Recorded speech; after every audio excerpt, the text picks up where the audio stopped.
নারী। পুরুষরা যাকে নাম দিয়েছেন ত্রিয়া, কেন দিয়েছেন, কে দিয়েছেন, কেউ তা জানে না। কথায় আছে পুরুষরা ভাবেন যে ত্রিয়া, ভাবেন একরকম, বলেন অন্য কিছু, আর করেন অন্য কিছুই। কিন্তু সত্যিটা কি এটাই? আসল সত্যি হলো এটাই যে ত্রিয়া হলো সেই চরিত্রহীন পুরুষ আর কেউ নয়। সেই পুরুষ যারা নারীকে বলেন যে আপনি হলেন মা, আপনি হলেন দেবী, আপনি হলেন বোন। আর ভাবেন কি? ভাবেন যে এই নারী হলো আমাদের পায়ের ধুলো আর কিচ্ছু নয়। আর কি করেন? ওনাদের মাথায়, ওনাদের খোপায় মালা পরিয়ে দিয়ে ভাবেন যে ওনারা হলেন তাদের পায়ের ধুলোর সমান। একজন নারীর সম্মান ভঙ্গ করেন, তাদের দাসী মনে করেন। ভুলবেন না, যত্র নারীয়াস্ত পূজ্যন্তে রমন্তে তত্র দেবতা। অর্থাৎ যেখানে নারীকে পুজো করা হয় সেখানে ঈশ্বর বাস করেন, আর যেখানে নারীকে অপমান করা হয় সেখানে ঈশ্বর এবং ভাগ্য এই দুই রুষ্ট হয়। মনে রাখবেন, যদি নারী কল্যাণকারী হতে পারেন তাহলে নারী মহাচণ্ডী রূপও ধারণ করতে পারেন। যদি একজন নারী মাতা হয়ে জন্মদান করতে পারেন তাহলে নারী মৃত্যু হয়ে বিনাশও করতে পারেন। যেখানে নারী অপমানিত হবেন সেখানে মহান ভারতও মহাভারতের পথে অগ্রসর হতে পারে। তাই মনে রাখবেন, নারীর অপমান যেন কখনোই না ঘটে। আর যদি কোথাও নারীর অপমান হয় তার অর্থ হলো আপনার বিনাশ আপনার দিকেই আসছে, আর এটা হলো তার প্রথম পদক্ষেপের প্রথম পদধ্বনি। রাধা রাধা। যদি সন্তান কোনো দুষ্কর্ম করে তাহলে সেই অপরাধ শুধু কি সেই সন্তানের? না, যদি সন্তান দুষ্কর্ম করে তাহলে অপরাধী তার মাতা পিতাও, যারা পুত্রমোহর কারণে সেই অনুচিত কাজে তাকে বাধা দেননি। অপরাধী হলেন তার পিতামহ, যিনি নিজের কর্তব্যবোধের কারণে নিজের পরিবারের যত্ন নেননি, যিনি সন্তানকে কখনো শাস্তি দেননি। অপরাধী হলেন তার সেই গুরুও, যিনি নিজের শিষ্যের সেই দুষ্কর্ম দেখেও তাকে প্রতিহত করতে পারেননি। একজন হবু রাজার কর্তব্য হলো নিজের প্রজার কাছে সে যেন এক উদাহরণ প্রস্তুত করতে পারে। কিন্তু যদি এত অনুচিত উদাহরণ প্রস্তুত হয়ে থাকে তাহলে মা বাবার, বাড়ির বয়োজ্যেষ্ঠদের কর্তব্য হলো ওনারা যেন সেটা সেখানেই থামায়, হয় ভালোবেসে নয়তো শাস্তি দিয়ে। যদি না থামানো হয় তাহলে মহাভারত অবশ্যম্ভাবী। বিজয়, বিজয় লাভের জন্য মানুষ কি না করে থাকে, যে কোনো সম্ভাব্য প্রচেষ্টা করে। কিন্তু নিজের বিজয় লাভের জন্য বাজিতে যা ইচ্ছে তাই রেখে দেওয়া কি উচিত কাজ? কখনোই নয়। নিজের হারানো সম্মান, নিজের হারানো সম্পত্তি, নিজের হারানো অধিকার ফিরে পাওয়ার শুধু একটাই পথ রয়েছে, আর তা হলো পুরুষার্থ, দ্রুতক্রিয়া নয়। যে মানুষ নিজেই হেরে গেছে, নিজেই নিজের জয়লাভ করার জন্য অন্য কাউকে কিভাবে বাজিতে রাখতে পারে? এ হলো সম্পূর্ণরূপে অনুচিত। অনেক সময় অনেক ধন লাভ করার জন্য, অনেক সম্পত্তি লাভ করার জন্য আমরা নিজের আসল ধন, আমাদের আপনজন, তাদেরকে হারিয়ে ফেলতেও প্রস্তুত হয়ে যাই। এটা একেবারেই উচিত নয়। যত বড়ই সংকট আসুক না কেন, আমাদের আপনজনদের আমাদের সাথেই রাখা উচিত। নিজের বিজয়ের জন্য ওনাদের বাজি রাখা ঠিক নয়। এই ভুল কেউ একজন করেছেন, আপনি তা ভুলেও করবেন না। রাধা রাধা। নারী জন্মসূত্রে কারোর কন্যা, ধর্মসূত্রে কারোর পত্নী, আর কর্মসূত্রে কারোর মা। আমাদের মনে এই ছবি আঁকা রয়েছে একজন নারীকে নিয়ে, তাই না? একটা অতুলনীয় ভূমিকা রয়েছে নারীদের আমাদের জীবনে, আর নারী ছাড়া আমরা কিছুই নই। কিন্তু অধিকার, সেখানে আমরা একটা ভুল করে বসি। যখন নারী একজন কন্যা থাকে, যখন সে জন্ম নেয়, তখন তার ওপর অধিকার থাকে তার পিতার। আর তারপর যখন বিয়ে হয়ে যায়, তখন তার অস্তিত্বের উপর অধিকার থাকে তার স্বামীর। আর যখন তিনি মা হন, তখন নিজেই তিনি জীবনের সমস্ত অধিকার দিয়ে দেন তার সন্তানকে। কিন্তু আমরা কি কখনো এটা ভেবেছি এই জীবন হলো তার নিজের? যে নারী সবার কল্যাণ করছেন, তার জীবনের অধিকারও তার কাছেই থাকা উচিত, তাই না?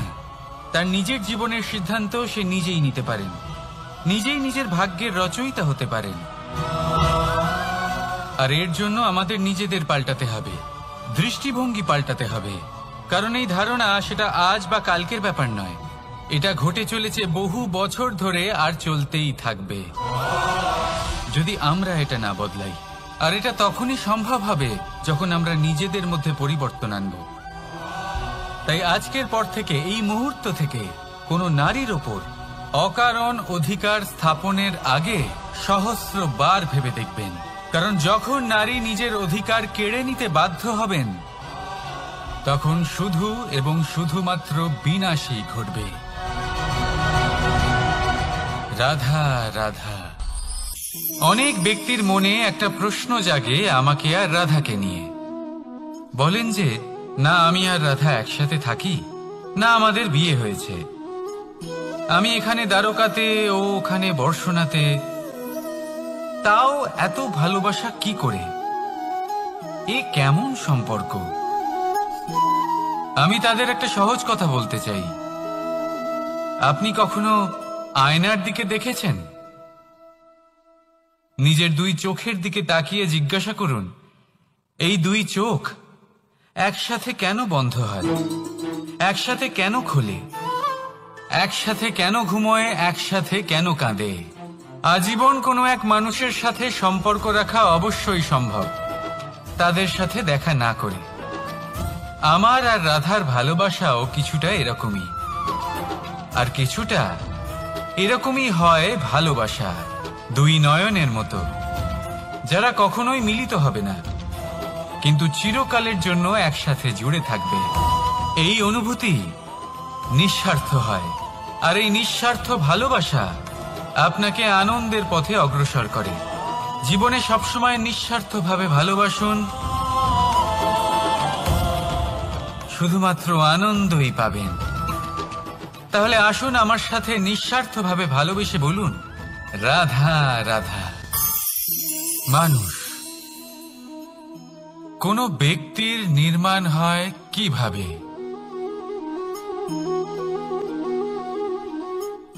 কেউ বলবেন পঞ্চতত্ত্বের দ্বারা, কেউ বলবেন আত্মা, দেহ ও চেতনার দ্বারা, কেউ বলবেন ঈশ্বরের কৃপার দ্বারা, তো কেউ বলবেন এই প্রকৃতির পরীক্ষার দ্বারা। না, মানুষের নির্মাণ হয়ে থাকে বিশ্বাস দ্বারা। ব্যক্তি তখনই গড়ে ওঠেন যখন ব্যক্তিত্ব থাকে, ঠিক কিনা?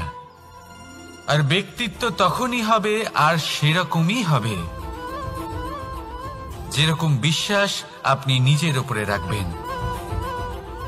যদি আপনি মনে করেন আপনি বিষের ন্যায় হবেন, তাহলে আপনি বিষাক্তই হবেন।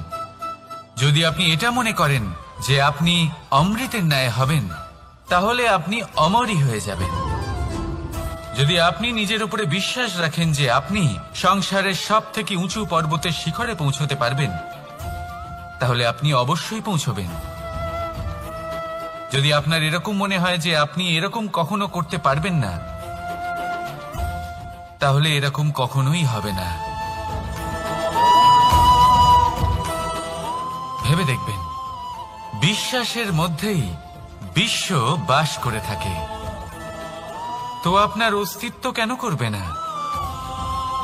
যেমন বিশ্বাস আপনি নিজের উপরে রাখবেন, তেমনই আপনি হয়ে উঠবেন।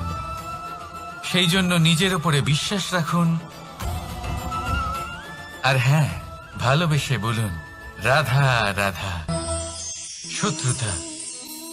একজন মানুষ অন্য মানুষের সাথে শত্রুতা করে বসেন। দুজন ঘনিষ্ঠ বন্ধু, এমনও এক সময় আসতে পারে যখন এনারা একে অপরের শত্রু হয়ে ওঠেন। এর অনেকগুলো কারণ হতে পারে, কিন্তু মূল কারণ হল আলোচনা। আগে হ্যাঁ, আপনি যদি কারোর বিষয়ে আলোচনা করেন তাহলে সে আপনার শত্রু হয়ে যেতে পারে। এবার মনে একটা প্রশ্ন আসতে পারে যে এটা কিভাবে সম্ভব হতে পারে? আলোচনা, এটা তো অত্যন্ত জরুরি। যদি আমি নিজের বন্ধুর খারাপ কাজের বিষয়ে আলোচনাই না করি তাহলে সে শুধরবে কি করে? এ কথা সত্যি যে আলোচনা আবশ্যক, কিন্তু তার থেকেও বেশি গুরুত্বপূর্ণ এবং আবশ্যক হলো আপনার এই সিদ্ধান্ত। সিদ্ধান্ত এটাই যে আপনার এই আলোচনা কোন স্থানে করবেন। যদি এটা সবার সামনে করবেন ভাবেন, তাহলে তা অপমানও হয়ে যেতে পারে। যদি এটা আলাদাভাবে করেন তাহলে তা পরামর্শ হয়ে যায়। অপমান কেউ স্বীকার করতে পারেন না, কিন্তু পরামর্শ সকলের ভালো লাগে। তাহলে যদি আপন কারোর জন্য ভালো কিছু চান, কাউকে শুধরে দিতে চান, আর আপনার মনে হয় আলোচনা আবশ্যক, তাহলে সর্বপ্রথম সময়, পরিস্থিতি আর স্থানের কথা মনে রাখবেন। নয়তো এই আলোচনা আপনাকে খুব ভোগাতে পারে। তাহলে আসুন আমার সাথে ভালোবেসে বলুন, রাধা রাধা। আপনার জীবনেও কি সমস্যা রয়েছে? অবশ্যই থাকবে। প্রত্যেকের জীবনেই সমস্যা থাকে। প্রত্যেক মানুষ জিজ্ঞাসাও করেন যে এই সমস্যা আসলে কি আর কেন আসে জীবনে। আপনাকে একটা কথা বলে দিই যে সমস্যা আসলে সেটা নয় যা আপনার পথে বাধা সৃষ্টি করে, বরং সমস্যা হলো সেটাই যেটা আপনি তখন দেখতে পান যখন আপনার একাগ্রতা আপনার পথ থেকে, আপনার লক্ষ্য থেকে সরে যেতে থাকে। আর এই সমস্যাগুলি দূর করার জন্য, এর সমাধান করার জন্য একটাই পথ আছে। নিজের সমস্ত ভাবনা আরো একবার একাগ্র করুন নিজের পথের দিকে, নিজের লক্ষ্যের দিকে।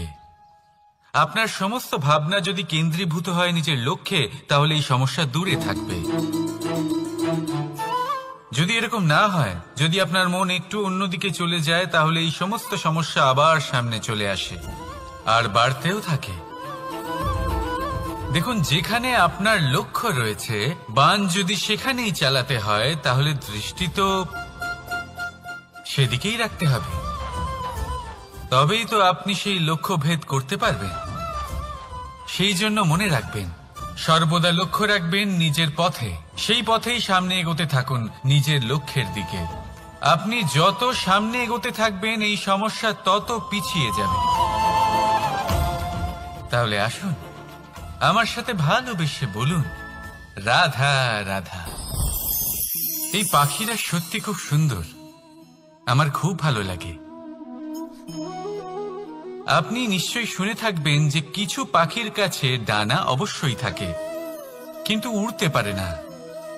তারা চায় উঁচু আকাশে উড়ে বেড়াতে এবং মেঘেদের সাথে কথা বলতে, করতেই পারে না।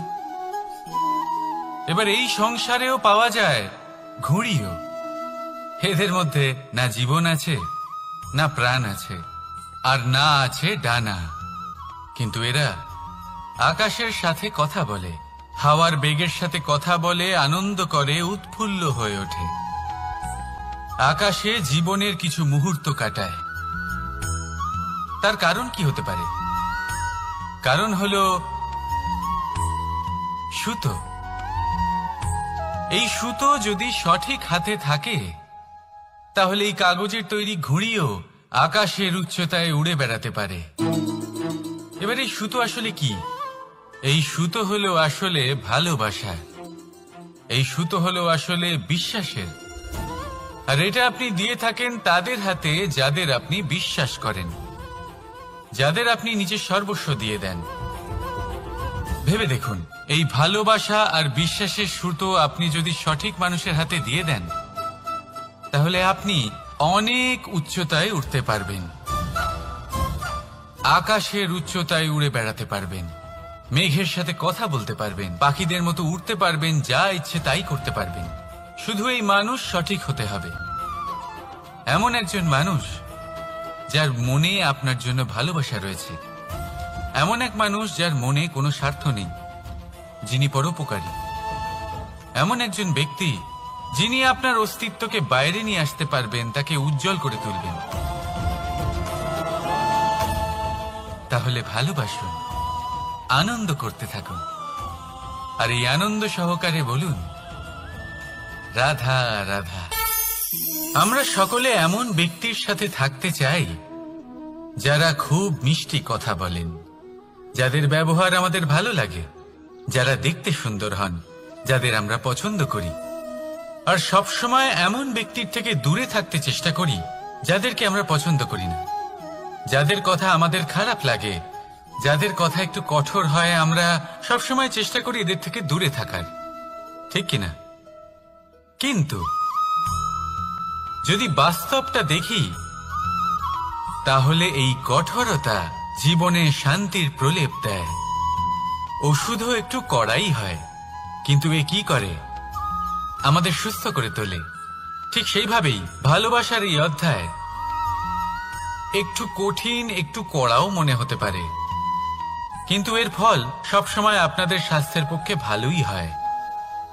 সেই জন্য যদি কেউ আপনার নিন্দে করে, আপনাকে কড়া কথা শোনায়, আপনার ব্যাপারে আলোচনা করে, তার মানে এটা নয় যে সে আপনার শত্রু। হতে পারে তিনি আপনার বন্ধু হন, আপনার জন্য ভালো চান, আপনাকে শুধরে নিতে চান, আপনার মধ্যে কোনো পরিবর্তন দেখতে চান। সেই জন্য কখনো কারোর কথা শুনে বা কাউকে দেখে প্রাথমিকভাবে এই সিদ্ধান্ত নেবেন না যে তিনি আপনার শত্রু হন নাকি আপনার বন্ধু হন। এমনও শত্রু হয়ে থাকেন যে গুড়ের মতো মিষ্টি মিষ্টি কথা বলে আসলে আপনাকে বিষ পান করিয়ে দেবেন, আর এমনও বন্ধু থাকেন যারা আসলে নিমের মতো কড়া কথা বলেন কিন্তু আপনাকে অমৃত পান করান। এদের মধ্যে পার্থক্য করতে জানতে হবে, কে আসলে শত্রু হন আবার কে আসলে মিত্র হন। এই পার্থক্য যখন আপনি করতে শিখবেন, তখন আপনি এই সংসারের সব থেকে সুখী প্রাণী হয়ে উঠবেন। এই পার্থক্য বোঝা সহজ নয়, কিন্তু অবশ্যই আবশ্যক। রাধা রাধা। অসুখ। এমন কোন মানুষ আছেন এই সংসারে যার অসুখ করে না? প্রত্যেক মানুষ কখনো না কখনো অবশ্যই অসুস্থ হয়েছে, তার এই শরীর রোগের শিকার অবশ্যই হয়েছে। এবারে দেখুন, এই রোগ আসে আবার এই রোগ চলেও যায়, কিন্তু সেই রোগ আমাদের কষ্ট দিতে কেন সক্ষম হয়? কারণ হলো স্বচ্ছতা। যদি এই স্বচ্ছতা শরীরে না থাকে, তাহলে মানুষকে শারীরিক কষ্ট পেতেই হবে। ঠিক সেইভাবেই অত্যন্ত প্রয়োজনীয় হলো এই স্বচ্ছতা যেন মনেও থাকে। যদি এই স্বচ্ছতা মনে না থাকে, তাহলে মানুষ চারিত্রিকভাবে কষ্ট সহ্য করেন। এবারে নিবারণ কি হতে পারে? বড়ই সহজ এর উপশম। যদি রোগ শরীরে হয়, তাহলে সর্বপ্রথম স্বচ্ছতা বজায় রাখতে শিখুন, এই শরীরকে পরিষ্কার রাখতে শিখুন। বিচক্ষণতার সাথে এই রোগের সম্মুখীন হন, ভয় পাবার কোনো দরকার নেই। ব্যায়াম করতে থাকুন, সব ঠিক হয়ে যাবে। সেইভাবেই যদি এই অসুখ মনে হয়, তাহলে কি করা যায়? সর্বপ্রথম তার আধারের উপরে নজর দিন। আপনার এই আধারই হলো আপনার আহার। যা আপনি আহার করবেন সেরকমই মানুষ হয়ে উঠবেন। সেইভাবেই আপনি যেরকম ভাবেন সেরকমই মানুষ হয়ে উঠবেন। সেই জন্য নিজের ভাবনাকে শুভ করুন, নিজের দৃষ্টিভঙ্গিকে শুভ করে তুলুন, সবকিছু সঠিক হবে। আপনার আমার সবার মধ্যেই এক রাক্ষস বাস করে, তার সম্মুখীন হন, তাকে পরাস্ত করুন। তাহলে এই রোগ সে শরীরেই হোক বা মনের মধ্যে, যদি সঠিক সময় তাকে আটকানো না যায়, তাহলে যে কোনো সময় তা মহামারীর রূপ ধারণ করবে। সেই জন্য সাবধানে থাকুন, সুস্থ থাকুন। তাহলে আসুন আমার সাথে ভালোবেসে বলুন, রাধা রাধা। বাজ পাখিকে পক্ষীরাজ বলা হয়। বাজের আয়ু হলো মোটামুটি 70 বছর। এবার 40 বছর হতে হতেই ওদের পালক লম্বা এবং ভঙ্গুর হয়ে যেতে থাকে, ঠোঁট বেঁকে যায়, ডানা ভারী হয়ে যায়, অর্থাৎ আগের মতো উড়তে পারে না, সেই শক্তি থাকে না। এবার সেই বাজ কি করবে?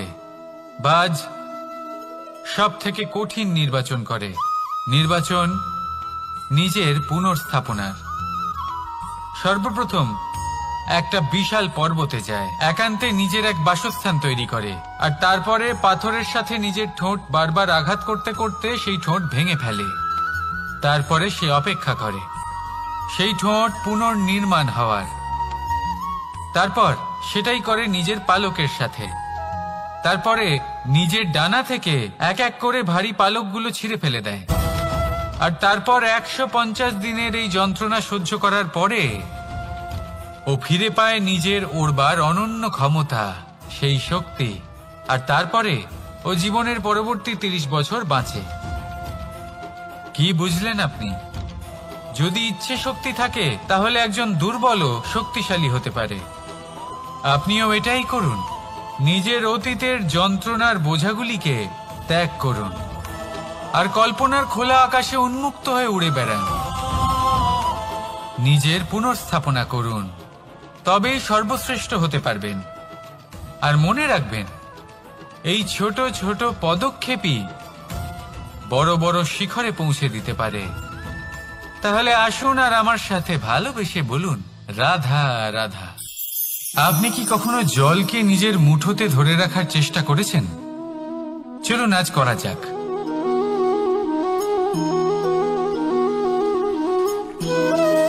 যদি আপনি নিজের মুঠো জোরে বন্ধ করেন, জল ধরে রাখতে পারবেন না। যদি আপনি তাকে এমনি বইতে দেন, তাহলে ও নিজের পথ নিজেই করে নেবে আর আপনার হাতেও থেকে যাবে। আমাদের জীবনও হলো কিছুটা এরকম, জলের মতো। নিজের পথ নিজেই করে নেয় এই জীবন। প্রত্যেক সমস্যার সমাধান নিজেই করে নেয় এই জীবন। তাই জীবনে যখন কোনো পরিস্থিতি আমাদের প্রতিকূল হয়ে থাকে, কিছুই হয়তো আমরা বুঝতে পারছি না, কিছুই যখন বসে থাকে না, তখন আমরা হতাশ হয়ে পড়ি, নিরাশ হয়ে পড়ি। আর এটাই করা উচিত নয়। শান্ত মনে দেখতে হবে যে এই জীবনে আসলে কি ঘটে চলেছে। কষ্ট সবাই ভোগ করেন।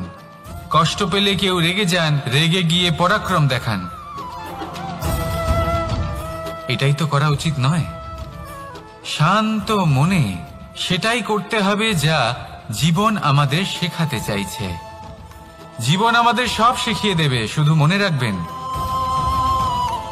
কখন প্রয়াস করতে হবে আর কখন আমাদের প্রতীক্ষা করতে হবে, সেটা আগে আপনাকে বুঝতে হবে। তাহলে আসুন আমার সাথে ভালোবেসে বলুন, রাধা রাধা। বল, শক্তি, পরাক্রম এই সংসারের বিকাশের মূল।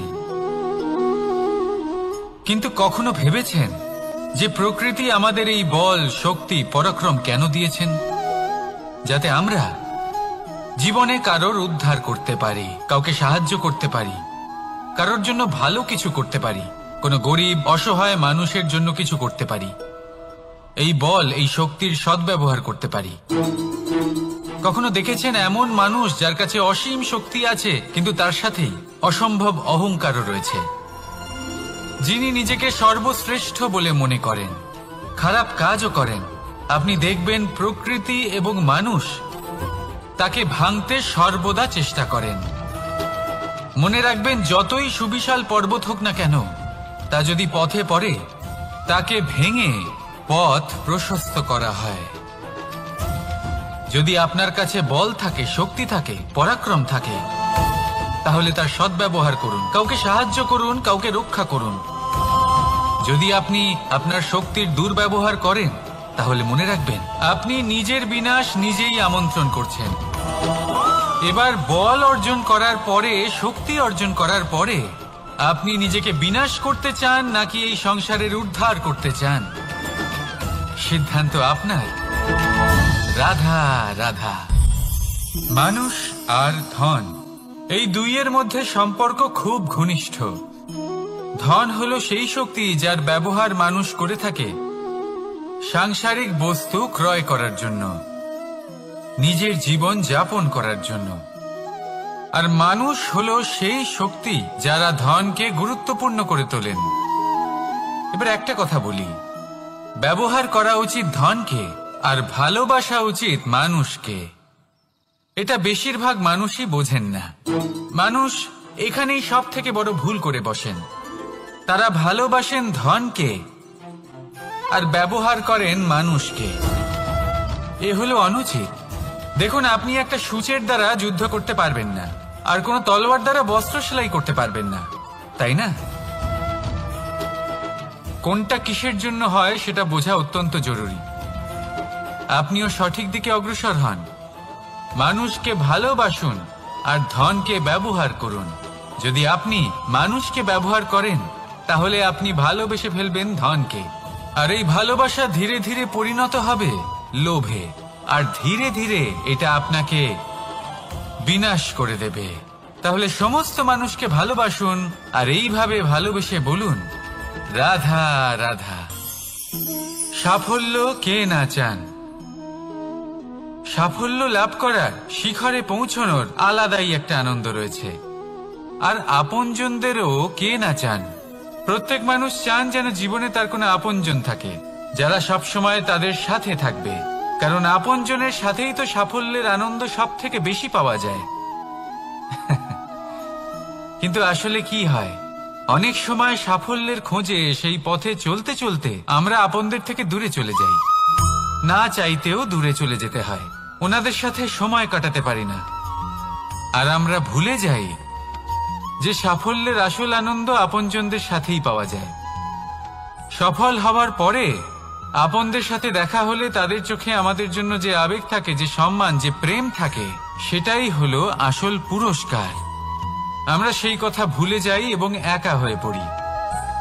বেশিরভাগ সময় এটাই হয়। বেশিরভাগ সময় সফল মানুষগুলি একা হয়ে যান।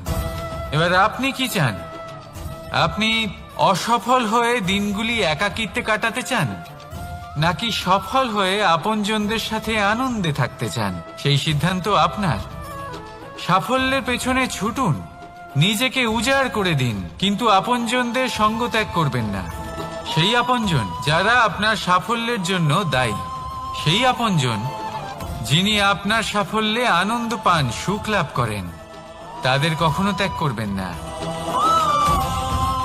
আসুন আমার সাথে ভালোবেসে বলুন, রাধা রাধা। ভগবান আর ভক্ত যখন এক আকার হয়ে যায়, যখন ভক্ত তার ভগবানের প্রতি এবং নিজের জীবনের উদ্দেশ্যের প্রতি সম্পূর্ণরূপে সমর্পিত হয়, তখন জন্ম নেয় ভক্তি। এই সংসারের সমস্ত আশা হয়তো আপনার সঙ্গ ত্যাগ করে দিতে পারে, তখনও ভক্তি সাথে থাকবে। ভক্ত আর ভগবান যখন এক আকার হয়ে যায়, তাদের মধ্যে কোনো পার্থক্য থাকে না। তারা এক হয়ে যায়, এক ব্যক্তিত্ব, এক অস্তিত্ব। সেই জন্য কখনো জীবনে যে কোনো রূপেই, যে কোনো প্রকারেই, যে কোনো ঈশ্বরকে মান্য করুন। মনের মধ্যে শ্রদ্ধা ভাব জাগ্রত করুন, মনে ভক্তি ভাব জাগ্রত করুন। এই সমগ্র সংসারে সব কিছু আপনাকে ছেড়ে চলে গেলেও তখনও এই ভক্তি শুধুমাত্র আপনার উত্থান ঘটাবে। তাই মনে ভক্তি জাগ্রত করুন আর আমার সাথে ভালোবেসে বলুন, রাধা রাধা। শব্দই হলো শূন্য, শব্দই হলো আরম্ভ, শব্দই হলো অন্ত, শব্দই হলো অমর, শব্দই হলো ব্রহ্ম। এই শব্দ হলো অত্যন্ত বিশেষ। কেউ কাঁদলে তাকে হাসিয়ে তোলে, কেউ হাসলে তাকে কাঁদিয়ে দেয়। কারোর মনে উদ্দীপনা জাগিয়ে তুলতে পারে, আবার কারোর মনে কাঁটা হয়ে বিঁধে থাকতে পারে। একটা অত্যন্ত গুরুত্বপূর্ণ কথা যা বোঝা অত্যন্ত আবশ্যক। আপনার মন, আপনার হৃদয়ে যতই শুদ্ধ হোক না কেন, যতই পবিত্র হোক না কেন, আপনার দৃষ্টিভঙ্গি যতই স্পষ্ট হোক না কেন, যদি আপনার কথা পবিত্র না হয়, যদি আপনার শব্দ শুদ্ধ না হয়, তাহলে তা আপনাকে আপনার কর্মফল ভোগ করতে বাধ্য করবেই। একটা সহজ উদাহরণ দিই। আপনার জীবনে এমন কেউ অবশ্যই থাকবেন যাকে আপনি পছন্দ করেন না, যিনি হয়তো অধর্মী মানুষ, যিনি হয়তো দুর্বুদ্ধি সম্পন্ন মানুষ, কিন্তু তার জন্য অপশব্দ প্রয়োগ করলে তার মধ্যে কোনো পরিবর্তন আসবে না, তার মানসিকতা বদলাবে না, শুধু মনে প্রতিশোধ স্পৃহা জেগে উঠবে, মনে হিংসা জাগবে, আর কিচ্ছু নয়। সেই জন্য নিজের শব্দকে নিয়ন্ত্রণ করুন, নিজের কথা সংযত করুন। শ্রেষ্ঠ থেকে শ্রেষ্ঠতর মানুষকেও সাবধানী হতে হয়, কারণ যদি এই শব্দের প্রয়োগ সঠিক না হয়, তাহলে আজীবন মানুষকে নির্বাক হয়ে থাকতে হতে পারে। তাহলে নিজের শব্দ নিয়ন্ত্রিত রাখুন, নিজের কথাকে শুভ করুন, এতে প্রেমবোধ জাগিয়ে তুলুন, আর সেই প্রেমবোধ নিয়েই বলুন রাধা রাধা। বরদান এবং অভিশাপ, এই দুই হলো একই মুদ্রার দুটি পিঠ। এই বরদান আমরা অনেক কারণে পেতে পারি, কখনো নিজের পরিশ্রমের কারণে, কখনো নিজের তপস্যার কারণে, কখনো আমাদের পূর্বপুরুষদের কর্ম ও তপস্যার কারণে।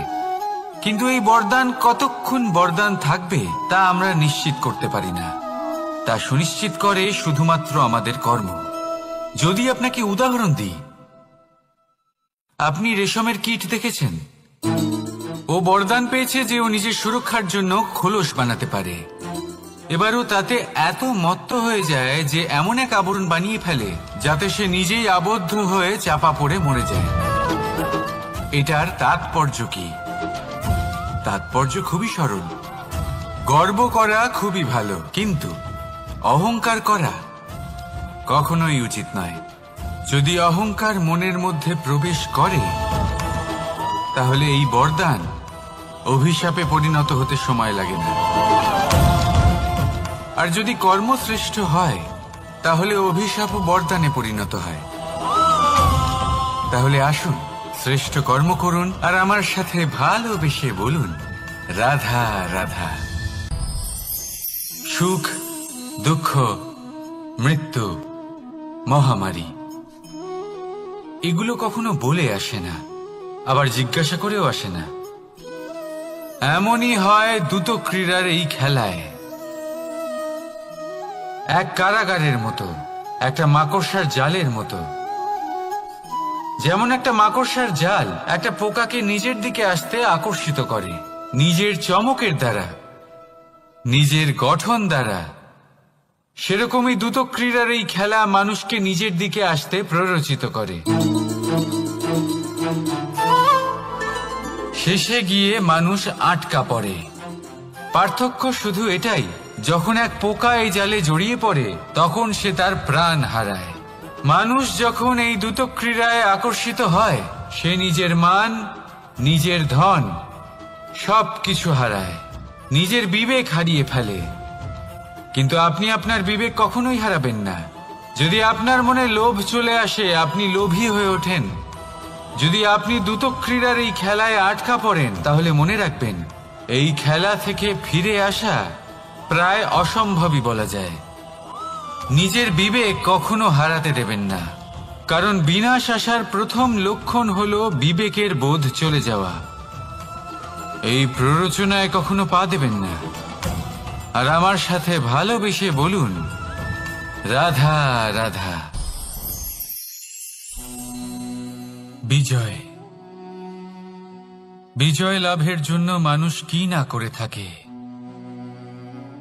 যে কোনো সম্ভাব্য প্রচেষ্টা করে। কিন্তু নিজের বিজয় লাভের জন্য বাজিতে যা ইচ্ছে তাই রেখে দেওয়া কি উচিত কাজ? কখনোই নয়।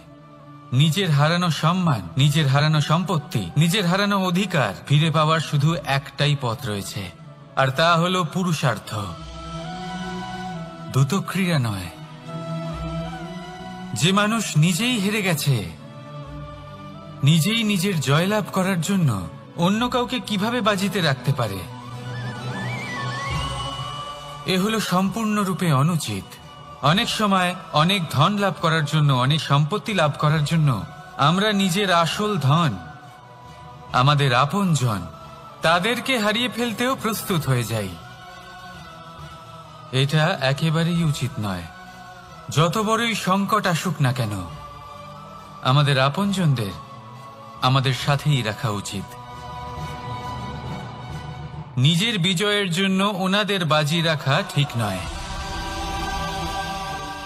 এই ভুল কেউ একজন করেছেন, আপনি তা ভুলেও করবেন না। রাধা রাধা। নারী জন্মসূত্রে কারোর কন্যা, ধর্মসূত্রে কারোর পত্নী, আর কর্মসূত্রে কারোর মা।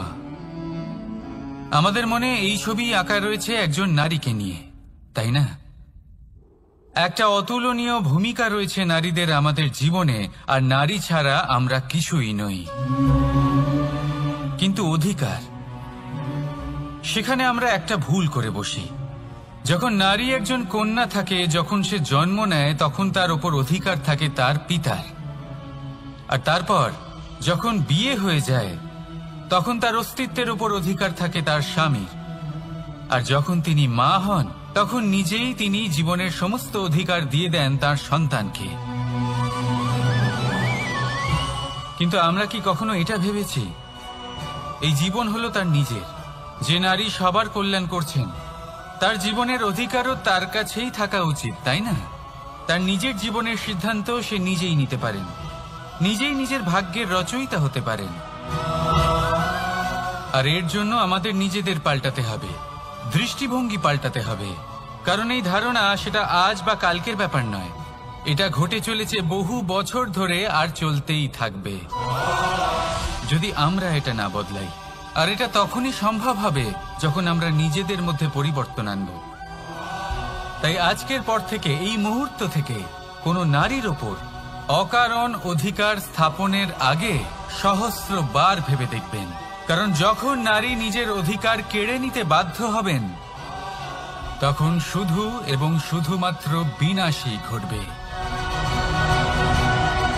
রাধা রাধা।